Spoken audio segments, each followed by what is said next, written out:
Spanish bread. Tapos naka-oatmeal ako.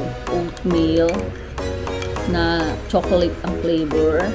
Hello guys, ngayon lang ako nakapunta rito sa bahay namin yung ginagawa.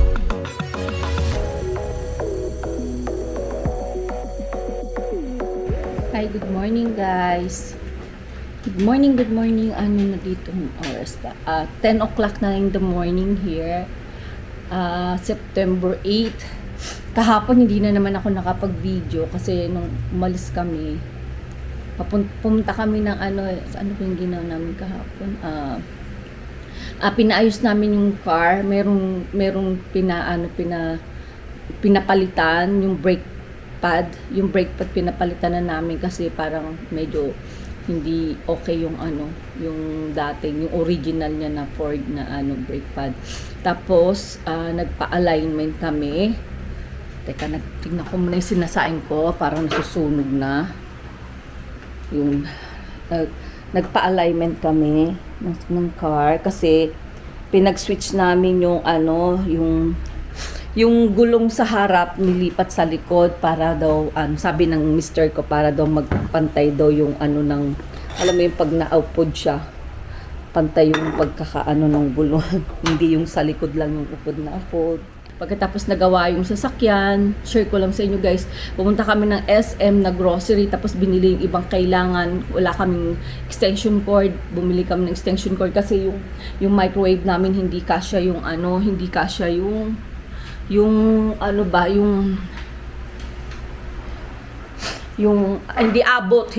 hindi abot.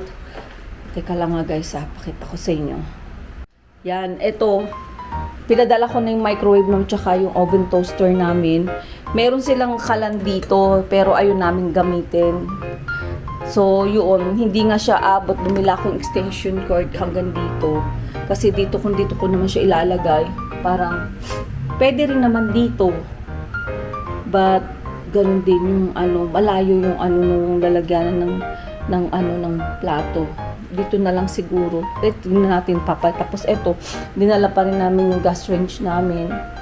So dapat ito, yung plano namin ng asawa ko na fourth floor yung bahay namin, yung townhouse. Hindi namin natuloy. Dapat ito dun sa fourth floor to lalagay. Bibili kami ng panibago na na gas range. Pero yun nga, naiba na yung plano dahil sa tagal nga na sinabi nila na ayun, eto guys yung rep nila dito, hindi sa amin hindi sa amin kasi hindi namin ginamit. Ang dinala namin yung rep namin. Ito yung rep namin guys. Alam niyo naman siguro to binili namin kasi dami naming pagkain. Tapos ayan, nakita nyo puro pagkain. Yung pinagsama-sama na namin, wala kaming mapaglalagyan, wala kaming storage guys.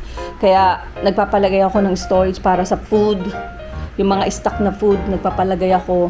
Basta tignan natin, mamaya punta tayo dun sa site, dun sa townhouse na pinagagawa ako.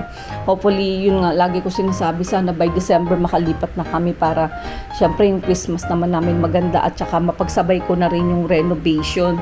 Yun, tignan nyo yung mga namin, dito pa may mga laman pa. Kasi wala rin silang cabinet. Ang may cabinet lang yung isang kwarto lang. So, wala kaming cabinet. Kaya dito na lang namin nilagay yung gamit namin. Hindi pa rin namin tinanggal dito sa box. Yan, may box pa, box. Tapos ito, bumila ako nito. Buy one, take one sa Robinson, guys. Ito, yung isa ginagamit na namin. Magagamit ko to para sa gamit ng mga aso. Yung mga damit-damit nila, yung leash, yung mga ganyan. Ito yung nila, plastic na sopa. Yan daw yung fully furnished nila. But, kasi kami nga, kailangan namin, ayan yung garahe nila, yung sasakyan namin nasa labas, hindi namin maipasok dito dahil hindi kasya yung Ford Everest namin. So yung pinasok dito, yung car nung kaibigan ng anak ko, ayan may mga gamit pa kami sa labas guys. So yan yung mga sapatos, yung ng aso, yun may gamit pa rin yung plantsahan. Yun, sobrang liit ng lugar, but wala tayong magagawa kasi kailangan na namin umalis doon, TV namin. Tapos yung TV din nila sa itaas hindi gumagana, sabi nila full furnished. Pero alam nyo, yung renta namin is 20,000 fully furnished. Ilan lang yung ginagamit namin, isang aircon lang, Isang aircon lang nagagamit namin, tsaka itong electric pan na napakahina guys. Yun lang ang nagagamit namin. Even yung mga cabinet, hindi mo magagamit guys. Pakita ko sa inyo. Hindi naman namin magagamit. So, eto nga nung dumating kami, pina-repair pa namin. Ang lakas ng tagas guys, naglalawa dito. Parang mas malala pa sa amin. Yung dun sa amin kasi, yung sa may pipe siya. Siya, may leak siya. Pero hindi ganun kalakas. Eto, sobra. Ngayon pinagawa ko pa to. Siyempre, sinabi ko sa kanya expenses, binayaran ko yung nag-labor, tapos yung mga binili ko to. Pinalitan to kasi ito daw yung may problem. Tapos, yan yung cabinet nila guys. So, makita nyo. Hindi ko na siya gagamitin. Kasi kung gagamitin ko pa siya guys, lilinisin ko pa siya, napakadumi niya na Diyos ko, parang napakaano naman na ako pa yung maglilinis niyan para lang tapos pag alis namin dito, hindi na kami magtatagal dito. Yan, kaya ito, yung mga gamit namin nandito pa rin pagkakailangan, dito naman namin kinukuha, hindi namin ilagay sa cabinet, tsaka marumi talaga. Hindi na namin nilagay. Kasi kung lilinisin ko pa yun, nag-iisa lang ako, wala akong kasambahay guys, pagod na rin ako. Tapos yung washing namin, nandoon yung washing namin sa labas, meron siyang meron siyang parang dirty kitchen dati ginagamit daw nila, pero pwede rin labahan yun. Yan, eto sa kanila to, itong table na plastic. Tingnan natin, may tao guys. Yung may dumating na isa sa nagtatrabaho dun sa sa unit, and then nanghingi ng bumibili kami ng sako kasi yung mga hinukay nila na lupa dun nilalagay. Tapos saan ba nilalagay? Hindi ko alam po saan nila dinadala yun. So yun, mabalik na tayo. So yung kahapon na pagdating namin, nag-grocery kami, bumili kami ng pagkain at saka stock na rin yung mga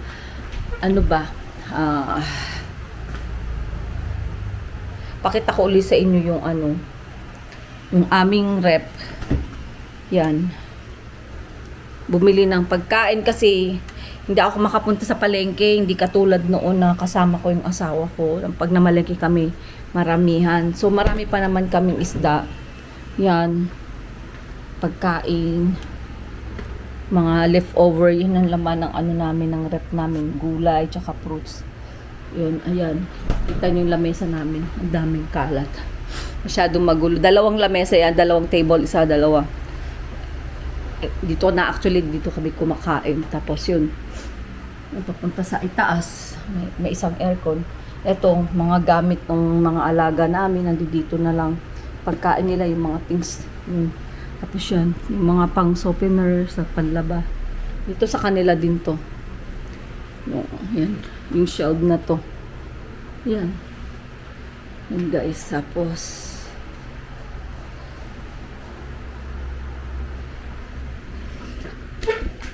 yan, kakain tayo. Hindi na matapos yung pagkain ko. Ito guys, Spanish bread.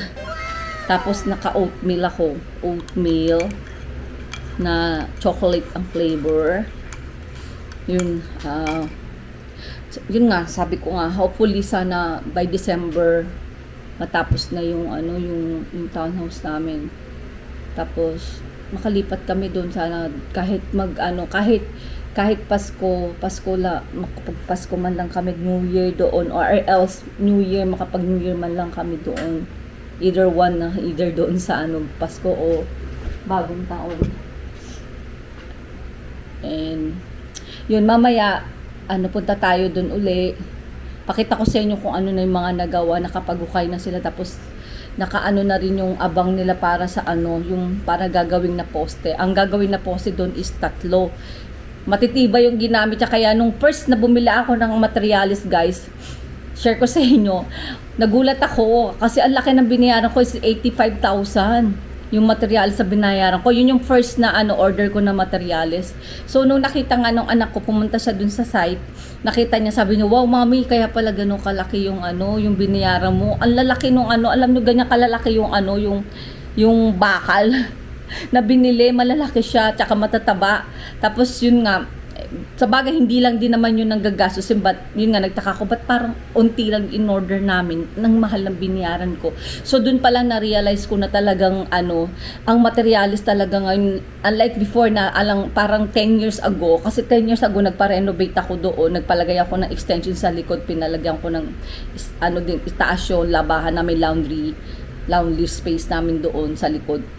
Gumastos lang ako nun guys ng I think 100,000 lang ginastos ko nun. Matibay din yung pagkakalagay ng slab niya tsaka ng poste para ready din pang third floor. Pero dito, napagkumpara ko yung palang yung nabibili mo 100,000 na nagastos mo, parang almost 100,000 is 85,000 guys yung sa materials sa first na order ko. So marami pang gagastusan guys, kaya medyo ako ngayon sa paggastos ko sa talagang yung namin, yun yung pinaka ko na every details ng mga gastusin doon sa bahay. May mga resibo kami even dito sa bahay, pagkain, lahat ng expenses. Tinatabi namin yung receipt, tapos pinapalista ko sa anak ko. Siya yung parang siya na yung secretary ko, lahat-lahat kasi ako ewan ko ako sa yung details mo, isulat mo to ganyan. Sa kanya ko na lang ginapagawa yun. Tapos yun, pagkatapos nung nangyari yung na yun, yung ganun nga yung nakita namin yung mga materyales, medyo na naman ako talagang na ako na mahal talaga materyales na ngayon, iba na talaga. So we'll see pagka natapos yun. Bago ko bumalik ng Hawaii, i-share ko sa inyo yung lahat ng expenses namin dito for since nung dumating kami, lahat yun. Ko sa inyo, i-share ko sa inyo yung mga nagastos namin. Yun, mamaya, pupunta na lang tayo dun sa construction kung ano yung nangyari, kung ano na yung ginagawa nila ngayon guys. Ayun, see you later guys. Mamaya na lang. Yan. Hello guys, ngayon lang ako nakapunta rito sa sa bahay namin yung ginagawa. Alas 11 na dito ng gabi, hindi kami nakapunta kanina maaga.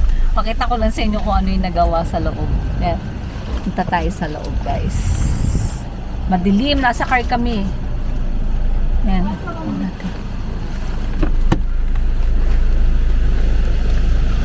Tingnan natin. Ayan. Tignan natin kung ayan, may motor dito dalawa. Dito yung namin, bahay namin. Yung townhouse namin. Yan, ito ang aming townhouse. Tignan natin kung ano ang nagawa. Bablog ko. Hindi ako nakapunta kanin. Ayan guys, anim na yung nahukay. Ayan guys. Bali,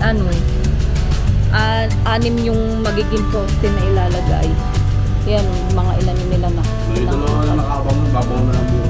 Okay. Buo, kaya buo sila. Okay. Yan, yung pala yung hinahanap ko yung bonus. Okay na. Hanap ako ng hanap. Ay, sorry guys. Ayan. 3. Ayan na yung yung gagawing poste. Yan, nakatayo na guys. Nakatayo na yung gagawing poste guys. Yan. Ayan na. So, tomorrow they gonna be start para mag-booms dito guys. So, hopefully they going to be finished yung pag-ano nila ng poste. They said it's 3 months. Dito lang sa lang to sa parking lang guys hanggang sa second floor. It's 3 months yung binigay nila sa akin na computation nila para matapos nila. So hopefully mas maaga pa para by December makalipat na kami rito kasi may gagawin pa sila sa likod.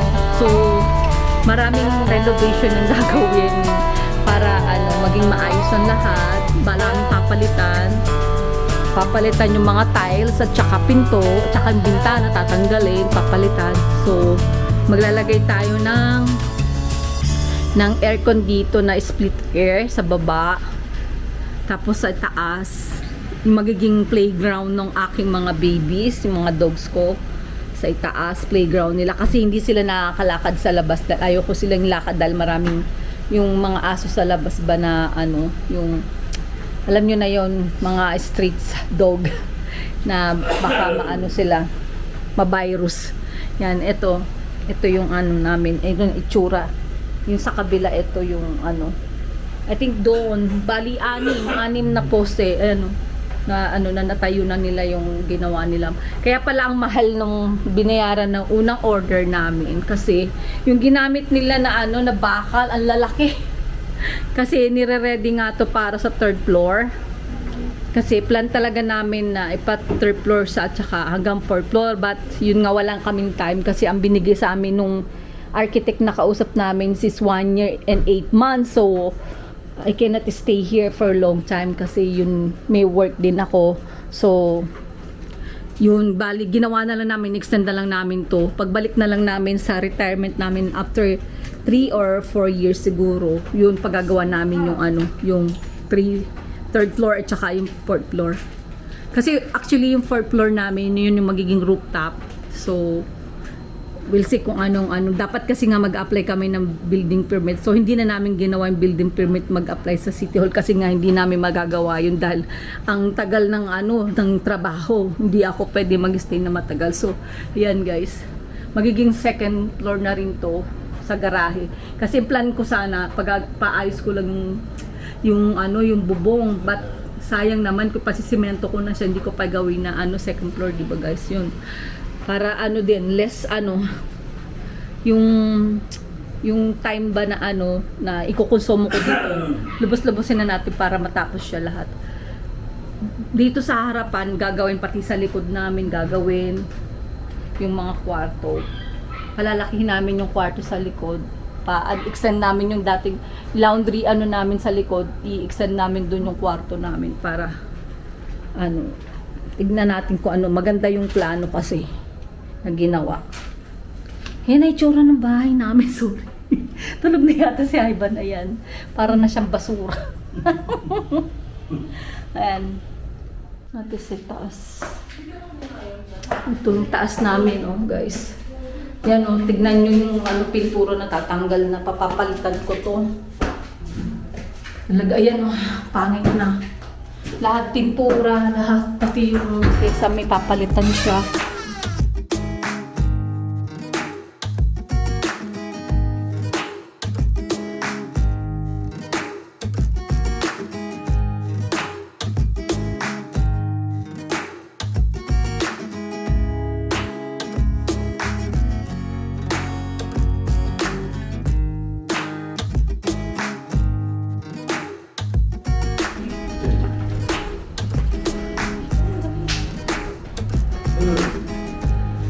Okay.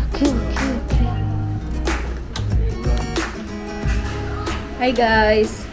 Ayun, nakauwi na kami, nakabalik na kami dito sa bahay galing dun sa sa kabilang bahay dun sa sa bahay ko talaga sa townhouse dun sa kabila. Yung pinakita ko sa inyo kanina yung construction, kung ano na nangyari, kung ano na yung nagawa. Yung nakita nyo nga nakalagay na yung mga bakal dun sa poste, nakaabang na para sa pagbuhos ng semento. Bukas daw start na nila, nag-order na kanina ng ng graba tsaka ng buhangin para buhusan na siya, nag-start na. Gabi na ako nakapunta kasi kaninang tanghali, may lakad kasi yung anak ko, nagpabunot ng ipin kasi sobrang sakit na ng ipin niya. So inunan muna namin yun. So ngayong gabi lang kami nakapunta. Na kami napunta doon ngayon alas 11 ng gabi dito guys ngayon. Ayun, nandito na kami sa bahay, nakabalik na kami. I-end ko na yung yung vlog ko dito guys. Thank you so much sa pag-subscribe sa channel ko. Sa mga hindi pa nakakapag-subscribe, please subscribe to my channel Angel, and don't forget to like and share, and please hit the notification below down. And then if you have a suggestion, or leave the message in the comment box. I think that's it. God bless you guys. Thank you. Bye.